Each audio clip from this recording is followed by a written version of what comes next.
Hello and welcome everyone. In this podcast, we're going to focus on protein sorting.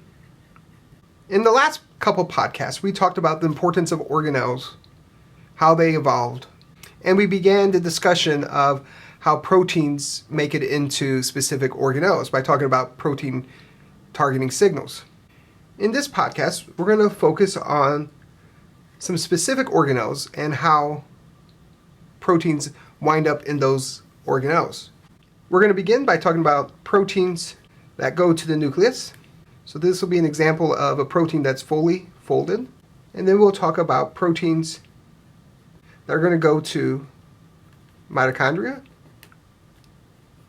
chloroplasts, peroxisomes, and the ER. In particular, the rough ER. All four of these, to a lesser extent the peroxisomes, transport unfolded proteins. For the next class, we'll talk more about how proteins go to the lysosome, the Golgi, and the plasma membrane. And this pathway will involve something called secretion, and it will use vesicles to transport those proteins. But let's go ahead and begin this discussion by looking at nuclear proteins. And then we'll move to part 2 here with mitochondria, chloroplasts, peroxisomes, and rough ER. So we're going to spend time talking about how proteins are specifically imported into several of the organelles. The first one we're going to talk about is nuclear protein import. Now, to begin this discussion, let's draw some parts of the nucleus. I'm going to draw the two membranes, like so. I also want to remind you that it is continuous with the ER. So we have our outer membrane, and we have our inner membrane. This space here, we call the perinuclear space. And a system of fibrous proteins that line the inside here that associate with the inner membrane is called the nuclear lamina. And then a really important structure that we're going to obviously spend a lot of time on are these nuclear pores. This is what the proteins are going to go through. Also, let's remember what that nuclear import signal is. Remember, it's a proline, lysine, arginine, lysine, valine. So that's going to be on any protein that moves through this pore. This pore serves as a gate. And I want to expand this just a little bit to talk more about this pore. Remember, we have our cytoplasm over here, or cytosol I should say, and we have the inner part of the nucleus. What we have attached to this nuclear pore are fibrous proteins called the cytosolic fibrils. So let's draw this nuclear protein here. It wants to get into the nucleus. What happens is in the cytoplasm, it binds to something that we're going to call the nuclear import receptor. This signal on the protein, on the nuclear protein, binds to the nuclear import receptor. So this complex of the nuclear import receptor and the nuclear protein will be directed here. And what happens is usually these fibrils keep this closed, but the nuclear import receptor, I'm going to draw a little smaller here due to space, will break that opening up, and then it will slowly work its way down the fibrils until it can pass through the pore into the nucleus. So once in the nucleus, the nuclear import receptor will release its protein, but now we need to get the receptor back into the cytosol. And it does that by binding a protein called RAN that contains a GTP. When it's bound to the RAN GTP, it can now go back through the membrane. In that process, it hydrolyzes the GTP, releasing the nuclear import receptor, and the RAN, which now contains GDP, is released. Once it's released, it can now bind to a new nuclear protein and begin this whole process again. It will bind to the fibrils, it'll be released into the nucleus, it will allow the nuclear protein to fall off, RAN-GT binds to it, it now exits the nucleus, hydrolyzes the GTP, and recycles the nuclear import receptor. Okay, now let's talk about how proteins make it into the mitochondria and into chloroplasts. These two use a very similar pathway, not identical pathways, but we're going to treat them together for the purpose of this class. Let's just draw a quick picture of a mitochondrion. Remembering it has this double membrane with its own DNA in it. And then the chloroplasts also have a double membrane plus extra membranes in the middle, the thylakoids. And then they also have their DNA here as well. As I've said before in a previous podcast, some of the protein that's needed for the mitochondria or the chloroplasts to work is encoded in their own genomes. However, most of the proteins they get are nuclear encoded. I'm just going to make this into a bigger cell here, and we can put the nucleus here. So often what will happen then is RNA from the nucleus is translated by the ribosome and produces a protein. Now, if this protein is supposed to go to the mitochondria or through the chloroplast, it would have a signal sequence. The signal sequence for mitochondrial proteins is at the N-terminus, and it contains several amino acids, but it has several positively charged amino acids like arginine and lysine. Now, as I have drawn this protein, it would be unsuccessful at getting into either of these organelles because a fully folded protein, as I've tried to indicate here, cannot make it into these organelles. So how's it going to do that? So let's get rid of that one and consider this protein as it's being made here. As it's being made, a chaperone protein will bind that protein. And as that protein is being made, let's just draw it fully synthesized over here. These chaperone proteins, and there might be more than one that binds here, but its job is to make sure it doesn't fold. Usually chaperones play a role in helping a protein fold. In this case, they're going to keep these proteins from folding. Because the only way that this protein can make it into the mitochondria is as an unfolded protein. Now, this signal sequence here at the N-terminus that contains several amino acids plus several of these positively charged amino acids will bind to this site here. And so what this is a translocator outer membrane protein. So let me erase that part there so we can start transporting this protein across. And so the signal is bound by this translocator outer membrane protein by sequence specificity. And as it binds it, it will slowly begin to pump it into the mitochondria. Now, it doesn't stop in the intermembrane space. It continues to go through this second translocator, and this one here would be called the translocator intermembrane protein. And so now the protein was made in the cytosol with this mitochondrial targeting signal is continuing to be pumped into the matrix. And at some point what will happen is the protein will be fully in here in the matrix. It will have this signal sequence here. Two major things happen next. One, the signal is cleaved. Another thing that happens is protein, I'm going to erase down here just so I have some room. Protein is folded. So there are some additional chaperones that are very specific to the mitochondria that will bind to this protein after it's been imported into the mitochondria. And once in there, they'll properly fold it. So let's draw it over here as a properly folded protein. The next thing that happens is this mitochondrial protein moves to final location. So if it's a protein that's supposed to be in the matrix, it's just going to stay in the matrix. However, if it's a protein that needs to go to the inner membrane or needs to reside in the inner membrane space or the outer membrane, that protein now needs to go back to a location where it's supposed to function. And it does that by using some internal signal sequences.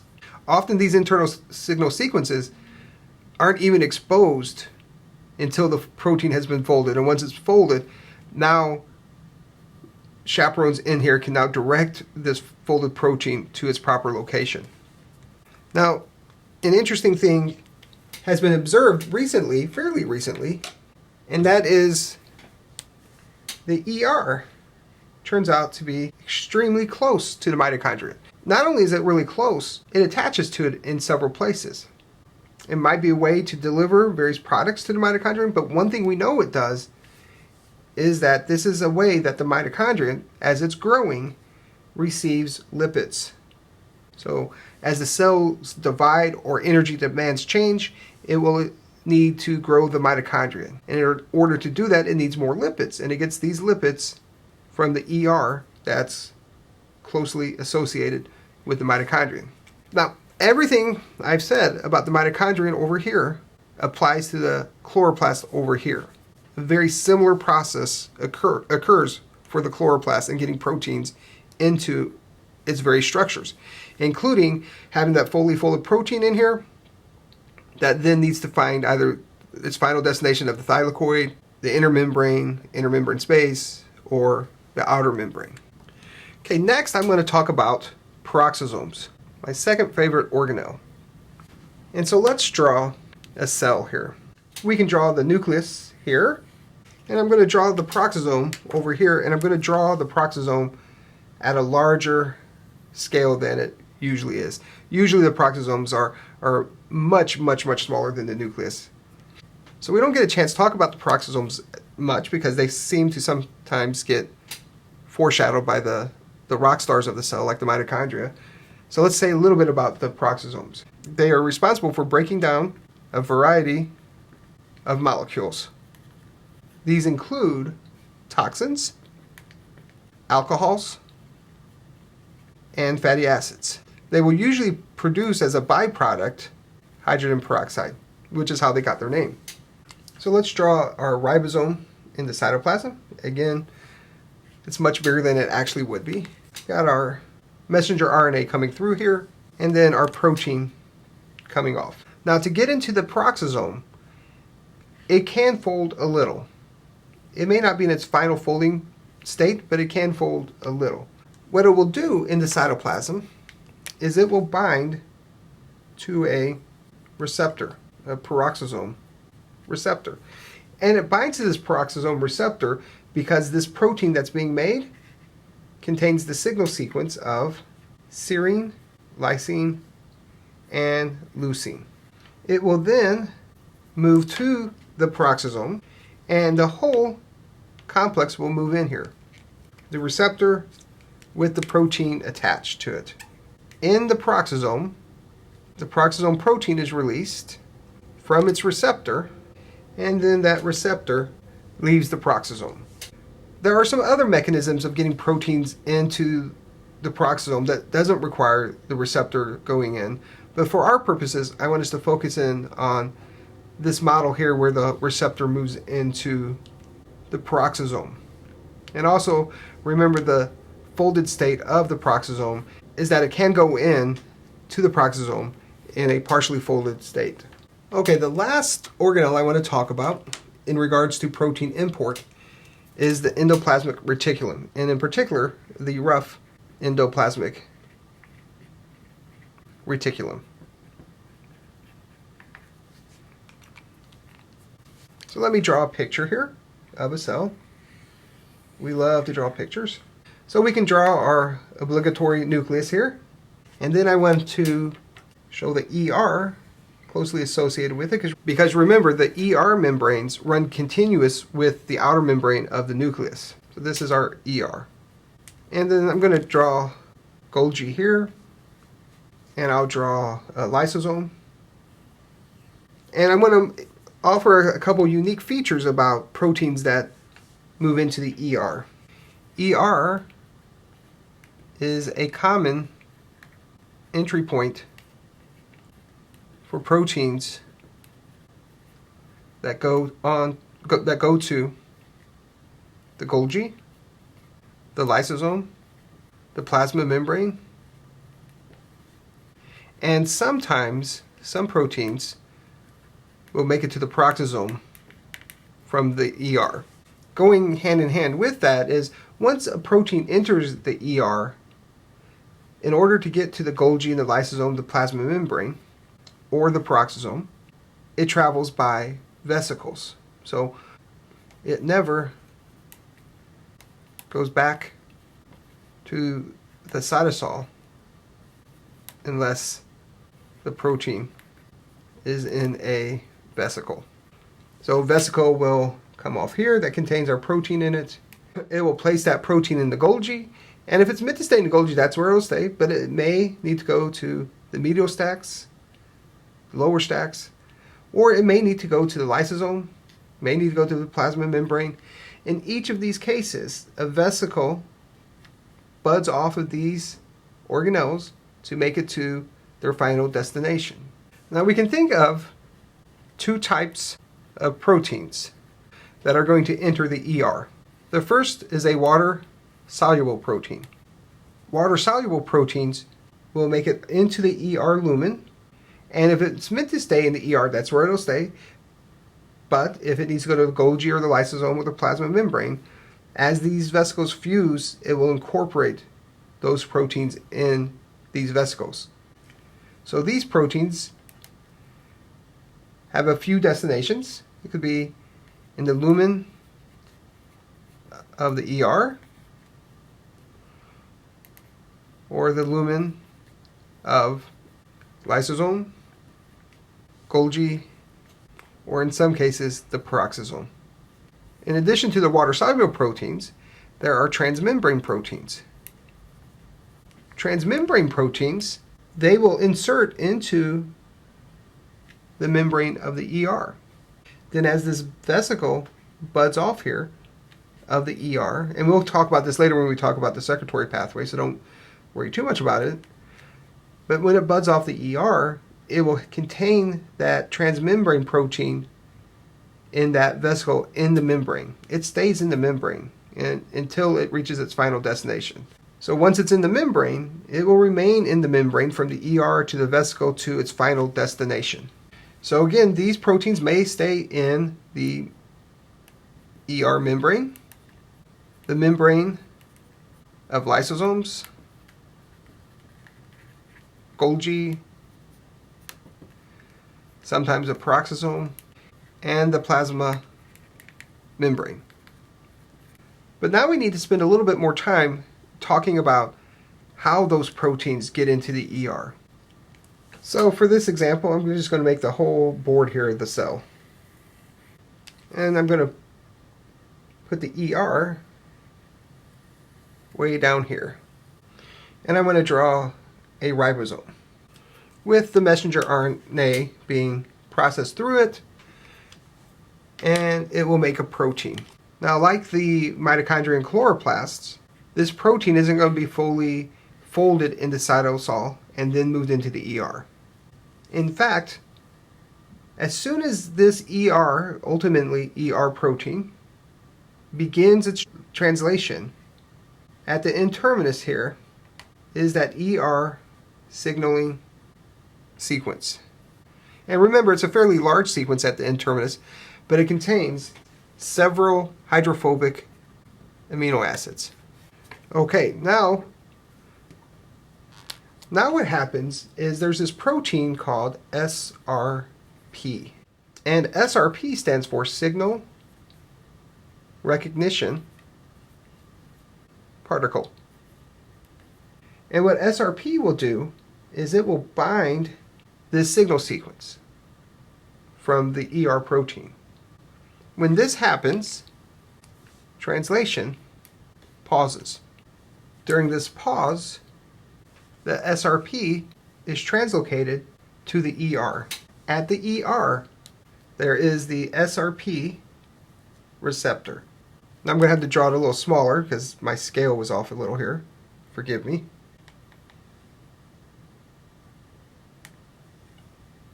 So SRP now is moved to the SRP receptor, and it drags along with it the protein that's being made while it is still attached to the ribosome. And the ribosome still has the messenger RNA in it because it's still going to make that protein. So the SRP binds to the signal. The SRP then binds to the SRP receptor, which translocates the whole complex, the ribosome with the partially translated protein and the messenger RNA. Once at this location, the SRP will be released, and this protein being made from this ribosome that has the signal on it is transferred over to this protein translocator. The signal will remain in the membrane here. So unlike the mitochondria protein where the whole thing kind of snakes into the matrix, here the signal of the ER protein remains lodged in the membrane. And as the messenger RNA continues to be translated and more protein is made, this protein will slowly move down here. So this is at an early stage, and then let's erase it and I'll show you at a later stage, because as it's being made, it's continuously being pushed through here. And then at some point what happens is you reach the end of translation and the whole protein has been synthesized, and so now the whole protein will make its way in here. What happens at this point, because it still is attached to the signal protein, there's a peptidase that will come along here and digest the signal away, releasing this protein to now fully fold using various chaperones again that are in the ER lumen. And then this signal will at some point be degraded. So real quick, ER protein initiates translation. The SRP recognizes the signal, binds it, pauses translation. SRP then brings this whole complex to the SRP receptor. Upon binding to the receptor, a little switch happens, the SRP is released, and the protein and its complex with the ribosome here is transferred over to this protein translocator. As the ribosome continues to make the protein, it pushes it through the membrane until it's all in the lumen. And then at the last step here, the protein is cleaved, releasing the soluble protein into the lumen of the ER. So this explains how we could get a lumen protein, a water-soluble protein, into the ER. But let's consider getting a transmembrane ER protein into the ER. And I'm only going to focus on a single pass transmembrane protein, because remember, sometimes we can have a protein that just goes through the membrane once, or we can have a protein that does one of these. Let's just focus on this single pass for this class. Alright, so now to get a transmembrane protein into the ER, it's pretty much the same in the beginning. The protein is made, the SRP binds to the signal, the SRP brings it to the SRP receptor, the SRP receptor then releases SRP and facilitates the moving of this protein, this transmembrane protein, into the ER. So it's going to start off pretty much the same as we talked about before, but as that protein is being pumped in here, like so, at some point it's going to hit a specific sequence that we call a stop sequence. And just as the name implies, what happens at this point is that the translocation stops. The C-terminal part of the protein continues to be made until it's finished. Then that peptidase comes along here and cleaves here. In doing so, once the translocation is stopped, this peptidase will come along here, cleave this transmembrane protein, releasing the signal, and it'll just be stuck in the membrane for a little while until it is lost eventually. But because this has stopped the transfer, we'll end up with this protein that has the stop transfer sequence here. The C-terminal part will remain in the cytosol. The N-terminal part will remain in the lumen. So I've described two ways to get proteins into the ER. The water-soluble protein I described just a moment ago, and the transmembrane ER protein I just now described. Now that's all I'm going to talk about for right now. But as we move forward, remember the proteins, whether it is a transmembrane protein or water-soluble protein in the lumen of the ER, these proteins will either stay in the ER or vesicles will form that will move these proteins from the ER and transport them someplace else. And that's what we'll talk about in the next class. But that's all I have for right now. If you have any questions at all, please make sure you come see me. If not, I'll see you in class. Bye.